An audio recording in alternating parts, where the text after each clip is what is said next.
Ahí estamos. Perfecto.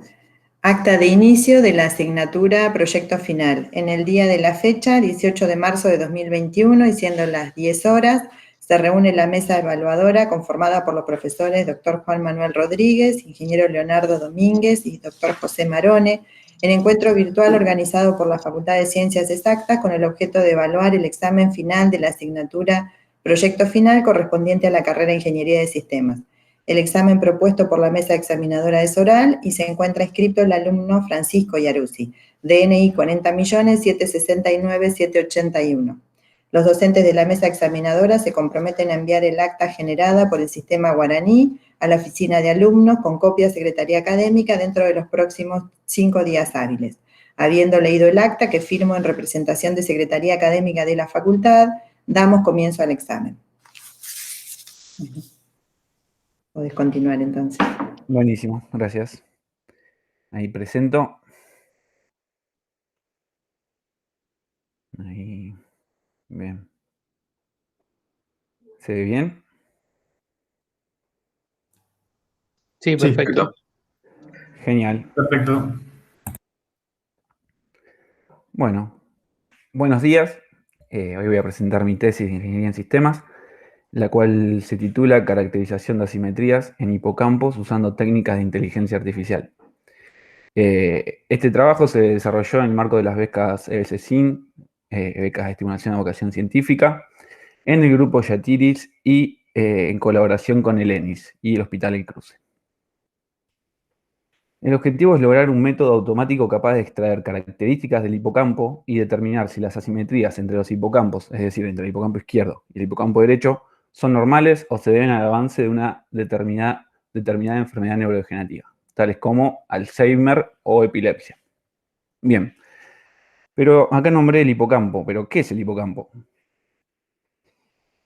El hipocampo es una estructura cerebral pareada que se ubica en el lóbulo temporal. Se ha observado que sin un hipocampo saludable las personas no son capaces de formar nuevos recuerdos ni tampoco son capaces de ubicarse. Como muchas de las patologías neurodegenerativas, Alzheimer, entre otras, tienen como primeros síntomas la desorientación espaciotemporal. Poder observar dificultades en estos dos aspectos podría ser un predictor de que la persona está desarrollando alguna enfermedad neurodegenerativa. Para poder cumplir con el objetivo, propusimos el siguiente pipeline, el cual está dividido en 6 etapas, en el cual una primera etapa sería la entrada, que serían los datos con los que vamos a trabajar a lo largo del proyecto, que en nuestro caso serían imágenes de resonancia magnética. Luego a esas imágenes de resonancia magnética le aplicamos un proceso de segmentación para poder segmentar la zona deseada, que sería el hipocampo, para su posterior estudio. Luego, a partir de esas segmentaciones volumétricas, lo que hicimos fue generar mallados tridimensionales para poder extraer características representativas que nos puedan decir qué tan asimétricos tiene el hipocampo de una persona, para que con esos datos poder entregar modelos de inteligencia artificial y finalmente poder clasificar si un paciente está sano o enfermo. Bien, estas son algunas de las tecnologías utilizadas, de las cuales voy a ir citando a lo largo de la presentación. Bueno, arrancamos con la primera entrada. La entrada son imágenes de resonancia magnética, como dije anteriormente, provenientes de 3 distintos datasets. El dataset ICSI, dataset OASIS 3 y dataset Hospital El Cruce. En conjunto, estos 3 datasets representan más de 3.400 imágenes de resonancia magnética, las cuales fueron utilizadas para este trabajo. Luego a estas imágenes, como dije anteriormente, se aplicó un proceso de segmentación. Para realizar la segmentación utilizamos HipMapper, el cual es un algoritmo basado en redes neuronales convolucionales para la extracción del hipocampo. Estas redes neuronales convolucionales están entrenadas con segmentaciones manuales hechas por doctores a pacientes que tienen desarrollando ya alguna enfermedad neurodegenerativa. Bueno, el programa está desarrollado en Python y mostró mayor eficiencia computacional y resultados más precisos que otros métodos automáticos que existen en la realidad. Bien. Pero a la hora de comprobar si las segmentaciones estaban bien, o sea, si había segmentado bien el método encontramos que en algunas imágenes las segmentaciones estaban cortadas a la mitad. Por ejemplo, acá vemos una representación de esa segmentación, pero en un mallado 3D para que se pueda visualizar mejor. Bien, ¿por qué pasaba esto? Básicamente porque estaban mal alineadas las imágenes o tenían poco en contraste, lo cual dificultaba a HeapMapper poder realizar una segmentación correcta. Para poder solucionar este problema, lo que hicimos fue aplicarle un proceso de corregistración, una corregistración afín, que significa que sea corregistración afín, que no deforma la imagen. Eso es importante porque si no, podríamos estar deformando los hipocampos. Y bueno, lo que hizo este proceso fue alinear correctamente y levantar el contraste a las imágenes para que luego el HeapMapper pueda segmentar bien como se ve acá a la derecha. Para realizar esta corregistración utilizamos un programa de MATLAB, SPM, que sirve para el análisis de secuencias de imágenes neurológicas. Bien, una vez obtenidos los mallados, las segmentaciones, pasamos a la etapa de generación de mallados 3D. Para poder generar estos mallados utilizamos el algoritmo de Marching Cubes, el cual permite, a partir de una representación volumétrica, que sería nuestra segmentación del hipocampo, reconstruir una superficie en forma de malla de triángulos. Bien, este algoritmo fue desarrollado por Lawrence y Klein en 1987 y la implementación de este algoritmo la extrajimos del proyecto AFNI. Como podemos observar, este algoritmo brinda resultados como los que se pueden ver en la imagen de la izquierda, donde dice sin suavizar. Bien, lo cual son mallados cuadriculados. Bien, pero es sabido que nadie, ninguna persona en el mundo tiene el hipocampo de esa forma. Bien, no tenemos el hipocampo cuadriculado. Entonces, para poder solucionar este problema, lo que hicimos fue aplicarle un factor de suavizado a esas mallas para que se vaya pareciendo más a la realidad, a cómo sería un hipocampo real. Bien, entonces podemos ver cómo variando el factor de suavizado, cómo va cambiando la malla y finalmente cuál es el suavizado que utilizamos. Bien, luego de haber obtenido estos mallados, como dije anteriormente en el pipeline, tenemos que pasar a la etapa de extracción de características.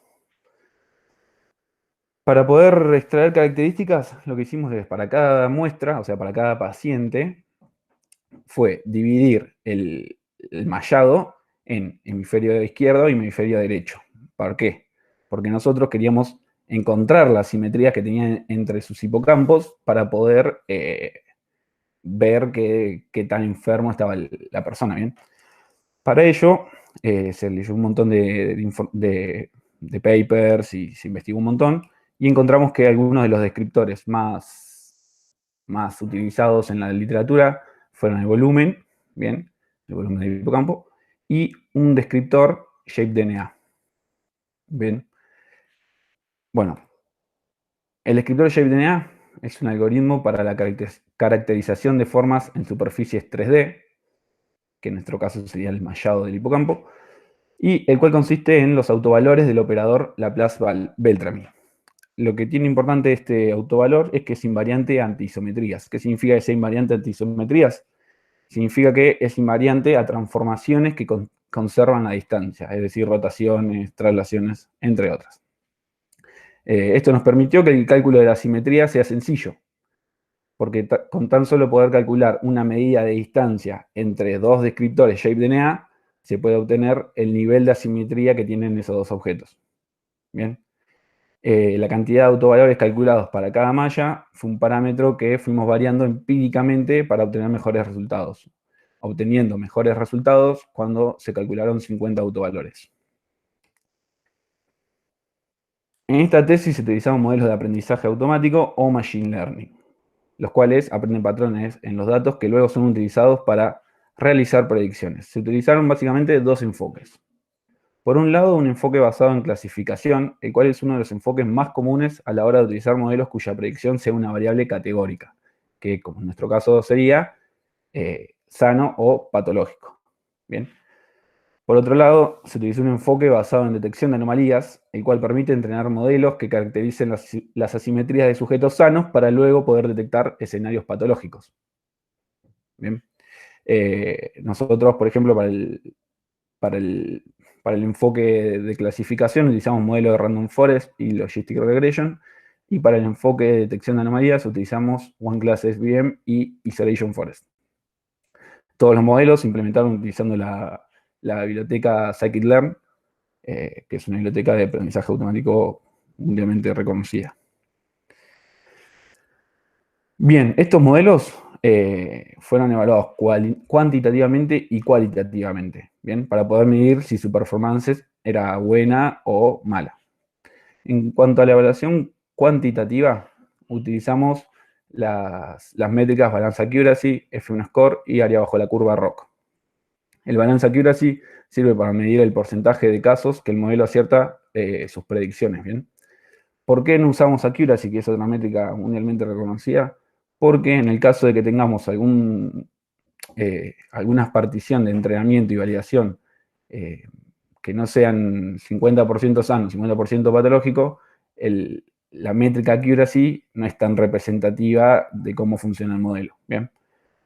Luego F1 Score sirve para medir la eficiencia que tienen nuestros modelos para predecir correctamente la clase positiva, que en nuestro caso sería patológico. Bien, estás enfermo.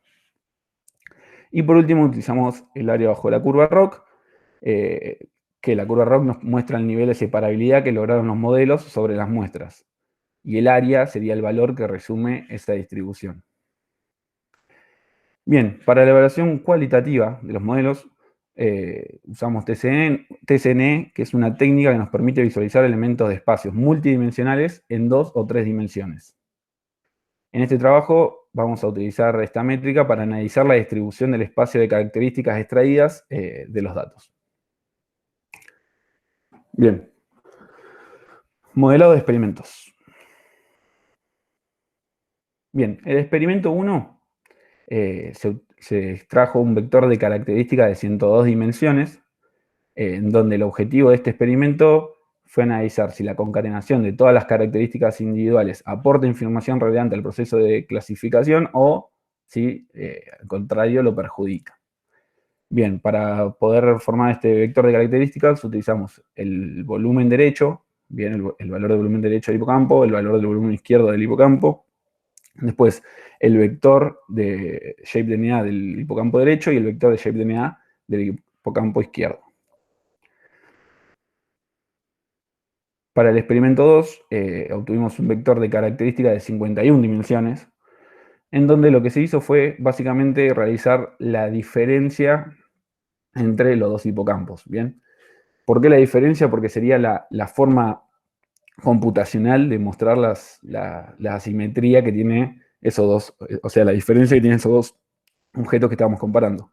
Entonces, en un primer valor se hizo el volumen del hipocampo derecho menos el volumen del hipocampo izquierdo, y después también se restaron los vectores de ShapeDNA derecho menos el izquierdo. Luego del experimento 3 se obtuvo un vector de características de 4 dimensiones, y acá utilizamos características más desarrolladas, más con una cuenta matemática que teníamos respaldada a partir de papers donde habíamos sacado información que esto eran buenos a la hora de detectar asimetrías entre hipocampos. Entonces tenemos la diferencia de volumen, que eso es básicamente lo mismo, el volumen derecho menos el volumen izquierdo, la diferencia de volumen normalizada, que sería el volumen derecho del hipocampo derecho, menos el volumen del hipocampo izquierdo, dividido el máximo de los volúmenes, y después usamos la distancia de Mahalanobis entre los vectores de ShapeDNA y la distancia euclidia entre los vectores de ShapeDNA. Bien. En este timeline podemos observar las diferentes etapas y los experimentos que se aplicaron a lo largo de esta tesis. En una primera etapa, el análisis exploratorio, se desarrollaron los experimentos y se implementaron modelos de aprendizaje automático. El objetivo de esta primera etapa fue evaluar los modelos en un entorno controlado. Para poder brindarle este entorno controlado, utilizamos el dataset de ICSI. Bien, el dataset de ICSI consta de 581 imágenes de pacientes sanos, bien, de las cuales excluimos 481 imágenes por baja calidad de esos escáneres, bien, quedándonos en total 100 imágenes potenciales para usar. Pero como dije anteriormente, son todas imágenes de pacientes sanos.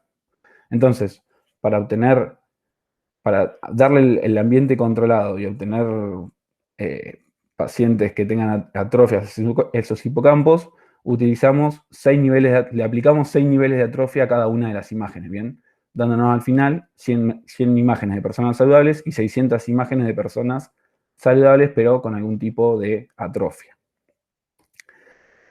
Para simular estas atrofias se utilizó un simulador que a partir de una imagen de resonancia magnética y un punto dado ejerce una fuerza de deformación disminuyendo la materia gris de la zona indicada.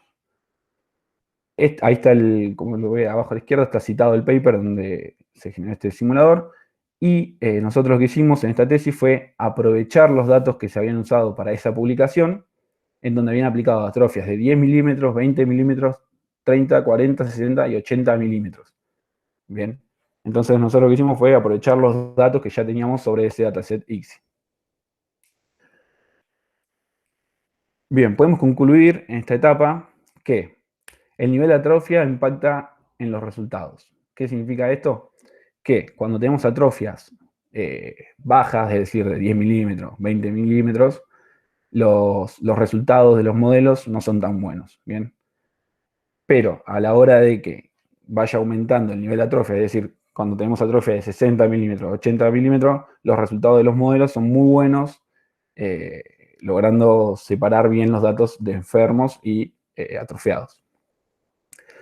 Otra conclusión que podemos sacar de esta etapa fue que los mejores resultados se dieron para el experimento 1, lo que indica que es más fácil para los modelos poder generar predicciones a partir de la concatenación de todas las características individuales. También el modelo de regresión logística otorgó mejores resultados, lo que a priori nos podría indicar que las características elegidas configuran un espacio linealmente separables, y el mejor de los modelos obtuvimos 94% de eficacia en todas las métricas: Balance Accuracy, F1 Score y AUC, área bajo la curva de ROC. Bueno. Perdón. Bien. Luego de esta primera etapa, está la etapa de diseño de solución. Bien. En donde entrenamos los modelos ahora, pero con muestras reales y no con muestras atrofiadas artificialmente. Para obtener estas muestras reales, lo que hicimos fue utilizar el dataset OASIS 3. Bien, el dataset OASIS 3 consiste de 3.385 imágenes de pacientes, tanto sanos como con Alzheimer. Bien. De estas 3.385 imágenes tuvimos que excluir 641 imágenes, dado que los resultados del segmentador eran malos. Una posible causa de estos malos resultados del segmentador es que para este dataset no hicimos el proceso de corregistración de las imágenes, bueno, por una cuestión de tiempo y porque además también teníamos una buena cantidad de datos si excluíamos esas imágenes. Bien, excluyendo estas imágenes, entonces nos quedaron 2.744 imágenes potenciales para usar. Pero a la hora de calcular el descriptor ShapeDNA, tuvimos que excluir 74 imágenes más, dado que no podíamos calcular los autovalores, ¿bien?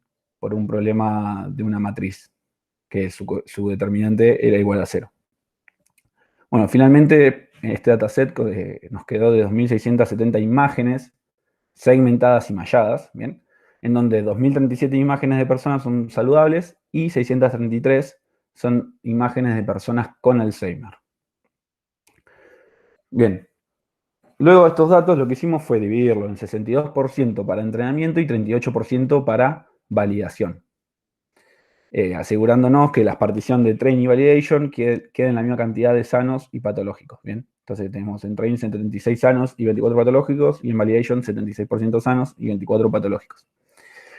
También hicimos una tercera partición para poder entrenar los modelos de detección de anomalías, dado que estos modelos entrenan solamente con imágenes sanas.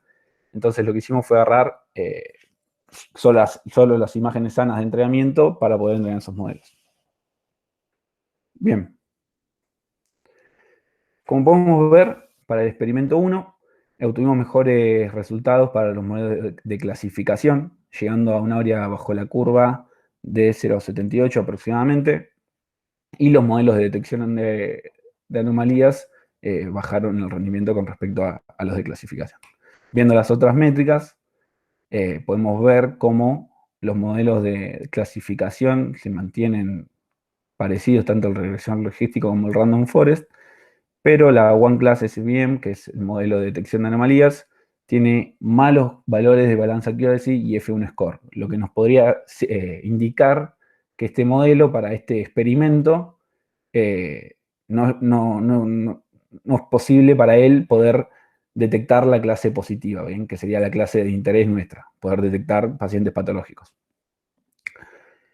Luego, para el experimento 2, podemos ver cómo todos los modelos brindan más o menos la misma performance,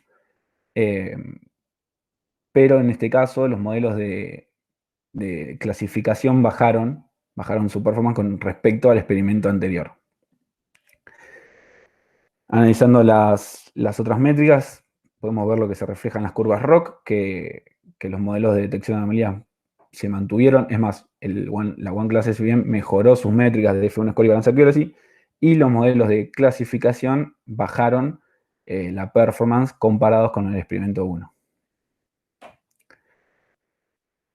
Finalmente, para el experimento 3, podemos ver otra vez cómo se obtienen valores intermedios entre el experimento 1 y el experimento 2, pero siguiendo el comportamiento de que los modelos de clasificación brindaron mejores resultados que los modelos de detección de anomalías.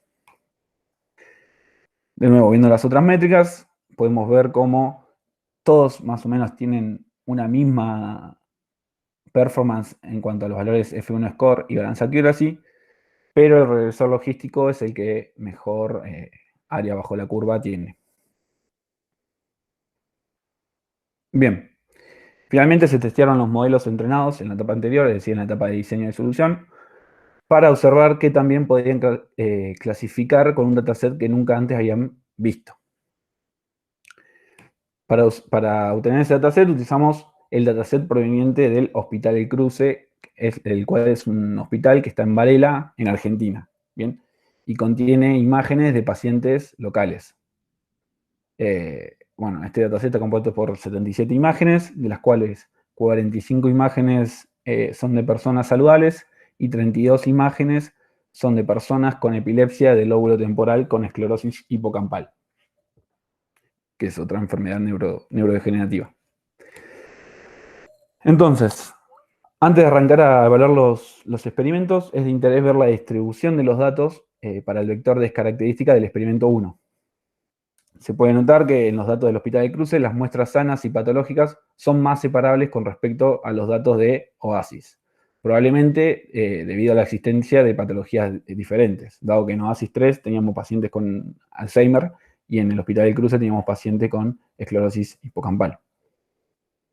Ahora sí, la evaluación final del experimento 1, podemos ver cómo la One Class SVM obtiene resultados mucho mejor que en la etapa de entrenamiento y validación, llegando a un área bajo la curva de 0,90.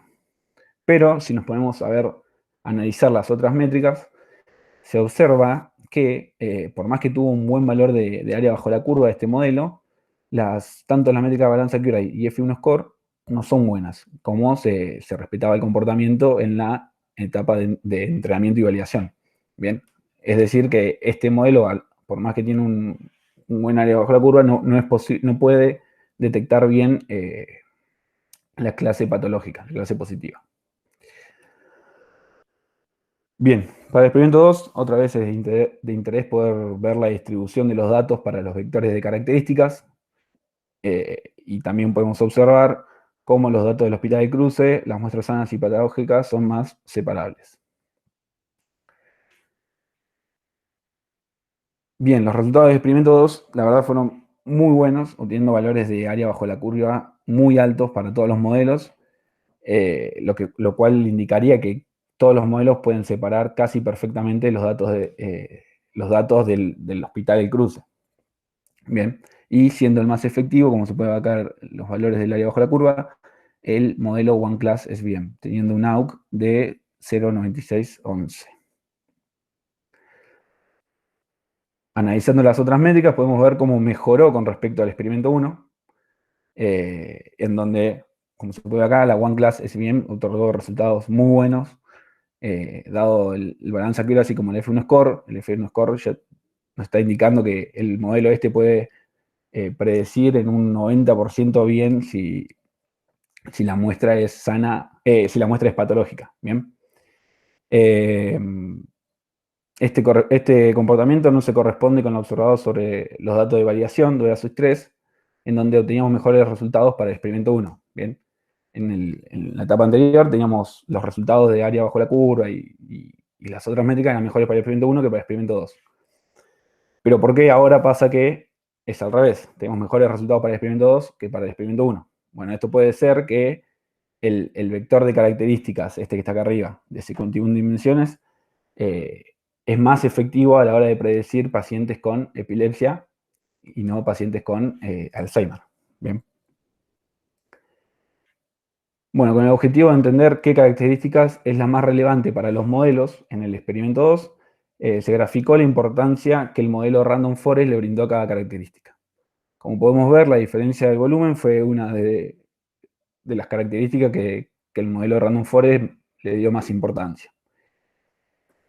También para el regresor logístico se observa que la característica más correlacionada con el objetivo es la diferencia de volumen también, al igual que el modelo de Random Forest. Bien, para estudiar la relación entre el límite de decisión de la OneClass SVM, que era el que mejor resultados brindaba, y el espacio de características, se tomaron los dos indicadores más importantes de acuerdo al modelo de Random Forest y se graficaron junto al límite de decisión aprendido por el modelo. Como podemos observar, con estas dos características, que es la diferencia de volumen y el ShapeDNA derecho número 26, que era el que mejor resultado tenía, como ya este modelo puede separar bien las muestras de test sanas y patológicas. Como se ve acá, los puntitos rosas serían muestras de entrenamiento, que serían del dataset OASIS 3, y las muestras verdes claritos son las muestras sanas. Fíjense que la mayoría se encuentra dentro de este límite rosa, lo cual indicaría que son pacientes normales, sanos, y las azules son muestras de pacientes patológicos de Hospital del Cruce. Y acá sí podemos ver cómo se encuentra por fuera de este límite. Bien, lo que nos estaría indicando que predice bien las clases positivas. Bien, están todas fuera del... Como se ven, refleja los resultados vistos anteriormente, básicamente. Bien. Ahora sí, el experimento 3, otra vez podemos observar, para hacer un análisis previo, la distribución de los datos para el vector de características. Y también podemos notar que los datos de Hospital del Cruce, las muestras sanas y patológicas, son más separables con respecto al dataset OASIS 3. Los resultados para este experimento fueron buenos, tanto para el clasificador Random Forest y los modelos OneClass, SVM y Segregation Forest, pero el modelo de regresión logística, que era el mejor resultados brindó en la etapa de entrenamiento y validación, a la hora de hacer la evaluación final, fue el peor para predecir las muestras. Bien. Al estudiar las salidas de por qué pasaba esto, se observó que todas las muestras que predecía el regresor logístico las predecía como sanas. Esto tiene sentido si se considera que el regresor logístico fue entrenado para identificar Alzheimer y que ahora está siendo evaluado con muestras sanas y patológicas de personas con epilepsia. Bien, analizando las otras métricas, el experimento 3 se observa como el mejor de todos los experimentos, por lo menos en la etapa de evaluación final, obteniendo valores de 0,92 para el balance accuracy y el F1 score, y un área bajo la curva, como se vio anteriormente, de 0,9611. Nuevamente, queremos analizar la importancia de las características. Podemos observar cómo el modelo de regresión logística no encuentra correlación entre los descriptores de ShapeDNA con la predicción, y como en el caso del Random Forest, este modelo le brinda la misma importancia a cada una de las características. Bien, esto también, ahora analizando las características, nos podría dar un indicador de por qué el regresor logístico falla. ¿Bien? ¿Cuál sería? Que como en la etapa de entrenamiento y validación no le dio importancia a los descriptores ShapeDNA, que para los pacientes de Alzheimer capaz no eran importantes, pero ahora que tenemos paciente con otra enfermedad neurodegenerativa, el modelo falló, ¿bien? En cambio, el Random Forest, fíjense que le dio importancia más o menos similar a casi todas los descriptores, las características, y nos podría indicar que al haber dado importancia al ShapeDNA, fue más fácil para el modelo poder predecir las muestras del dataset del Hospital del Cruce, el cual tiene pacientes con epilepsia. ¿Bien? Entonces esto nos podría indicar que el ShapeDNA es una buena característica para poder diferenciar pacientes con epilepsia. De nuevo, queremos ver cómo se comporta uno de los mejores modelos. Entonces, otra vez graficamos las dos características de mayor importancia con las muestras de train y de test. También podemos ver acá cómo con estas dos características logra encerrar bien las sanas, pero en algunos casos falla, no como en el experimento anterior. Ahora, para el modelo que mayor performance nos brindó, que fue el modelo de Isolation Forest para este experimento, graficamos un mapa de calor en el cual se indica la profundidad que los árboles necesitan para poder clasificar una muestra. Bien, como podemos ver, las muestras patológicas, el modelo necesita menos profundidad para poder predecir si es sano o patológico. ¿Bien? Entonces, al necesitar menos profundidad, estaría clasificando esas muestras como patológicas. Y podemos ver como las muestras sanas, para poder clasificarlas, necesita hacer varias derivaciones en el árbol hasta llegar a esas muestras. Bien, conclusiones. Se pudo caracterizar las asimetrías de los hipocampos computacionalmente. Bien, que esto era uno de nuestros objetivos principales, poder medir, o sea, detectar qué tan asimétricos eran los hipocampos. Después, los métodos de detección de anomalías brindaron mejores resultados. ¿Por qué?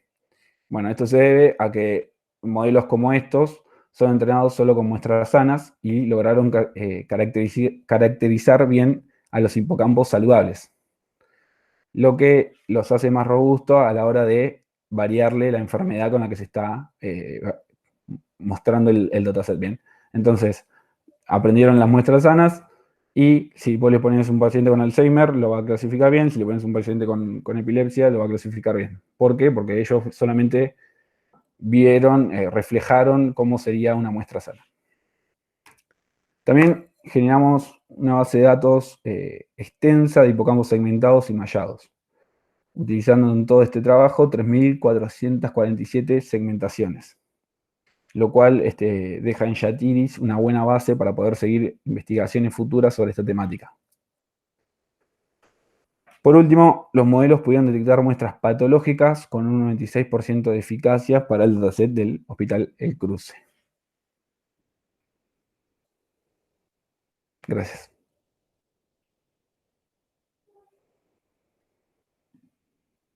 Hola. No sé si... Sí, ahí estamos, Francisco. Bueno, no sé si... No sé quién quiere arrancar, por ahí arrancamos con algunas preguntitas. No sé, Juan o Leonardo. Como Sí, quieran, a mí. Empezá, Leonardo. Bueno, yo quería aplaudir. La verdad que esto de la virtualidad es medio extraño.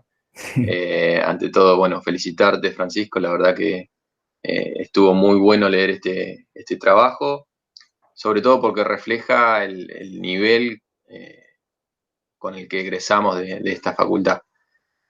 También felicitar también al director y a los codirectores, que entiendo que han tenido una gran parte en este trabajo. Sinceramente, mucho no tengo como para consultar, porque el trabajo estaba muy, muy bien explicado y era muy, muy detallado en cómo fueron realizados los experimentos. Quizá una cuestión personal de gustos, ¿sí? Nada que reprochar, sino más una cuestión personal de gustos. Me hubiese gustado que esté un poco más enfocado para el lado de sistemas o detallado un poco más todo el proceso que seguramente hubo por detrás para generar este tipo de enmallados y demás. Lo vi muy enfocado a un artículo académico que está excelente. Y sí, algunas dudas que fui anotando mientras iba leyendo y bueno, ahora también con la presentación surgieron. Cuando trabajaron con los datasets de imágenes, noté que se descartan en general más del 20% de las imágenes. Entiendo que eso debe ser por un problema en las máquinas que adquieren las imágenes. Sí. Lo que a mí no sé porque ya desconozco del área de imágenes médicas, pero qué tan fiables son las imágenes si más del 20% fueron descartadas. Es decir, ¿cómo puedo estar yo seguro o tranquilo de que con lo que estoy trabajando es algo que refleja la realidad? No sé si soy claro con la pregunta. Quizá Sí, sí. escapa un poco a la tesis y es más una cuestión medicinal y por ahí, Sí. nada, pregunto por si lo sabes.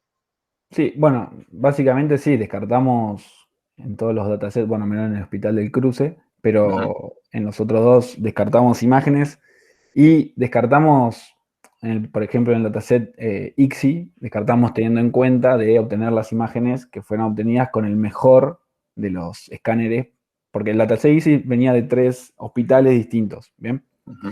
Y cada uno tenía su escáner y cada uno tenía un software, alguna tecnología. Bien, lo que nosotros hicimos fue leer cómo fueron extraídas estas imágenes y decir, bueno, vamos para esta tesis vamos a utilizar las imágenes que tienen el mejor de los escáneres, bien, que era un escáner muy bueno comparado con los otros dos. Sí. Entonces, por eso en ese caso tuvimos que descartar muchas imágenes. También por ser este escáner más bueno, teníamos menos cantidad de imagen. Claro. Capaz que para el dataset fue más fácil obtener imágenes de los otros escáneres que de este. ¿Bien? Entiendo. Sí, perdón. No, y te hago una pregunta ahí. En el caso de cuando se aplica el mallado, que usan una herramienta para generar el mallado, y después de eso había muchas que las descartaban porque no estaban bien formados, mencionabas. Eso Sí. que hicieron una revisión manual de todas las imágenes y dijeron, bueno, estas o la misma herramienta ya te dice cuando no puede lograr un mallado fiable. No. ¿Cómo te das cuenta de eso? Lo que hicimos fue, nosotros lo hicimos para el dataset Oasis 3, ¿bien? En donde incluimos 641 imágenes, como mostré ahí en la presentación.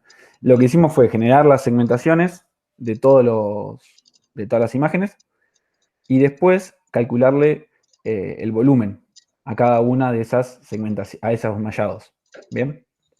Entonces, ¿qué nos dio esto? Nos dio información del volumen conjunto entre el hipocampo izquierdo y el hipocampo derecho. Y yo lo que hice fue plantear un umbral en donde si el volumen de esa segmentación y mallados era menor a un número, era posible de que la imagen haya fallado el segmentador, por ende hayamos generado mal el mallado también de esa imagen. ¿Bien? Claro. Entonces, lo que hicimos fue aplicar ese umbral y después, esto sí fue controlado manualmente cada una, pero le sacamos una screenshot cuando la imagen era menor que ese umbral y después lo único que hice fue ver las screenshots una por una y si te das cuenta porque estaban muy mal segmentados, no es que era algo mínimo. Y también hicimos las screenshots para las sanas, para controlar que estén bien también las sanas. Entonces, para el dataset Oasis 3 sí controlé todo una por una. Perfecto. Bueno, eso me parece que es un aporte muy valioso y bueno, lo mencionaste ahí al final, el dataset importante que quedan para futuras investigaciones, porque ese trabajo generalmente, armarse de los datos es una de las etapas más complicadas, ¿no? En todo el proceso de investigación. Así que bueno, por mi parte no mucho más para preguntar y bueno, felicitaciones. Gracias. Gracias. Bueno, si quieren, sigo yo. Bueno, Francisco, también me tengo que sumar a felicitarte y te has hecho honor a los directores y a tu hermano. La complejidad de esta tesis, hace rato que no leía, digamos, una tesis, digamos, también tan concreta, tan sólida, ¿no? O sea, hay un montón de cosas que uno puede opinar en el sentido de parámetros, algoritmos, pero el workflow está perfecto, es lo que se estila. Así que por mi parte te hago las felicitaciones y sobre todo saliendo de una beca de entrenamiento que nada, que es un laburo excelente que te has mandado y felicitar a los directores. Lo hago por adelantado. Así que está muy bueno. Para opinar también, como decía Leonardo, a veces poco porque, o sea, está bien el workflow y es lo que hay que hacer y se puede opinar, decir, y no probaste con esto otro, y hay mil cosas para probar y eso creo que va para los trabajos futuros. La única pregunta por ahí, simplemente para, así como decía Leonardo, para despuntar el vicio, era en la parte del suavizado, preguntarles si hicieron alguna prueba sin suavizar, ¿no? Porque a veces me ha pasado que en el suavizado es algo sintético que a la vista queda lindo, pero a veces cuando uno no tiene idea de la morfología, por ahí, no creo que sea su caso, pero suaviza con una gaussiana y bueno, todo queda suavecito y lindo a la vista, pero no respeta por ahí el volumen. ¿Y cuánto impactaba ese suavizado sobre el volumen total? Quizás era muy poco el impacto y el volumen total se mantenía, o sea, no le afectaba. Nada, si puedes contar algo relacionado con eso. Buena pregunta. Sí, a ver, aplicamos un suavizado, el cual lo fuimos variando básicamente a lo que habíamos visto cómo se veía el hipocampo. Pero no es que eso quedaría para trabajo futuro, poder ver, bueno, a ver con qué nivel de suavizado tenemos mejores resultados. En este trabajo no agarramos para imágenes sin suavizar y después con distintos valores de suavizado. Pero sí sería un buen trabajo futuro poder ver cómo variando ese parámetro o los modelos mejoran o empeoran o se mantiene la performance, ¿bien? Igual, no, mejor no digo nada. No, te iba a decir que calculando algunos de los volúmenes, pero no sé si son para todas las imágenes lo mismo, no variaba mucho el volumen entre los suavizados, ¿bien? Variaba un poco, obviamente, pero no era grande la diferencia. Pero eso no lo controlé para todas las imágenes. Fue en una etapa primaria en donde fui variando a ver eso y ver cómo iba cambiando los hipocampos. Está perfecto, Francisco, por mí. Juan. Gracias, Pepe. Bueno, sí, de vuelta felicitarte por la tesis. Realmente el trabajo es bastante superior a la media de los trabajos que he visto últimamente. En ese aspecto, quédate tranquilo, que me pareció muy bien. Gracias por la mención a la materia de redes neuronales al principio. Te sumó un punto, ya vas por el 11 más o menos. No. Y yo tengo, en realidad son dos preguntas o tres preguntitas que por ahí son muy detallistas, pero me interesa saberlo. O sea, si no tenés una respuesta, entiendo que no la tengas. Bien. Digamos, la primera observación que me pareció interesante, la utilización de detección de anomalías, justamente por eso que mencionaste, porque todos los cerebros sanos deberían ser más o menos similares, o entiendo que deberían serlo así, pero los enfermos dependen de la enfermedad, valga la redundancia. Entonces está interesante. El problema con métodos como OneClass SBM es que digamos, la intuición del modelo que hay detrás del modelo es ver a qué distancia está mi nueva instancia de las instancias anteriores, justamente esta distancia calculada con el kernel RBF, y es muy sensible de los parámetros como el gamma, el C, digamos, los hiperparámetros del modelo. ¿Vos usaste un solo set de parámetros o trataste de buscar los parámetros que mejor funcionaran? Digamos, ahí tendrías que tener más que training y testing, tendrías que tener uno de validación justamente para no buscar los mejores parámetros para este conjunto. Sí. ¿Hiciste algo de eso sí, o no? Hicimos un proceso de model selection en donde fuimos variando los valores, bueno, gamma, todos esos valores, y quedándonos siempre con el set de hiperparámetros que maximizó la métrica de área bajo la curva ROC. Bien. Está bien, es perfecto. La otra pregunta es, para cuando usaste clasificación, usaste dos modelos, o sea, uno de Random Forest y otro que es el de la regresión lineal. El problema Sí. de la regresión lineal, que vos bien lo dijiste, es que mis ejemplos tienen que ser linealmente separables. Y cuando uno ve las proyecciones en dos dimensiones, por lo menos de tus datasets de training, no de los del hospital local, sino los del OASIS 3, Oasis, sí. digamos, uno no ve una separación lineal. Está bien que la transformación te puede matar la separación lineal, eso puede pasar. Y bueno, me quedó picando pensando, ¿por qué no probaste también un SVM para la clasificación? Bien, probamos, pero no lo pusimos en el informe porque, bueno, porque nos queríamos centrar básicamente en los resultados de los experimentos y eso. Pero sí, lo que hicimos fue probar, antes de decidir cuál modelo utilizar, fuimos a probar muchos otros. Probamos vecinos más cercanos. Me estoy olvidando el nombre de la sigla. Si me esperás lo busco. Pero probamos SVM también, probamos varios modelos y después, con los datos preliminares de una primera etapa, dijimos, bueno, vamos a utilizar estos dos. Y por eso fue que nos decidimos por el Random Forest y el regresor logístico. Está bien, lo probaron. Me gusta la respuesta. Pero No. sí, lo que quedaría es probarlo con el dataset Oasis. Bien, lo probamos en la primera etapa. Sí. Faltaría ver, bueno, cómo se comportan esos otros modelos con el dataset Oasis 3 y también a la hora de hacer la evaluación final. Sí, de vuelta, la regresión lineal tiene muy pocos parámetros cuando lo comparás con el SVM, que ya te mete más parámetros y dependiendo del tipo de kernel que uses y toda la vuelta.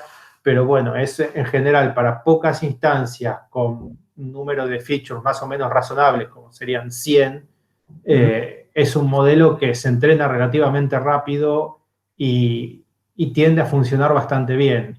El problema del SVM es que no escala cuando yo tengo muchas instancias para entrenar o muchas features, pero bueno, acá no parecería ser el problema de que vayas a tener 10 millones de escaneos de cerebro, donde probablemente si tengas eso ya te vayas para redes neuronales y no uses estos modelos que son más básicos, o sea, que tienen menos bias a la hora de ser entrenados. Y por eso funcionan mejor cuando hay pocos datos que una red neuronal que obviamente no da en estos casos. O por lo menos no entrenándola así de cero. Bueno, no, pero esos eran mis comentarios. Por el resto me pareció muy sólido el trabajo. O sea, no tengo ni idea de imágenes médicas, más de lo que he leído ahí. Y estaba bastante bien explicado, estaba bien motivado.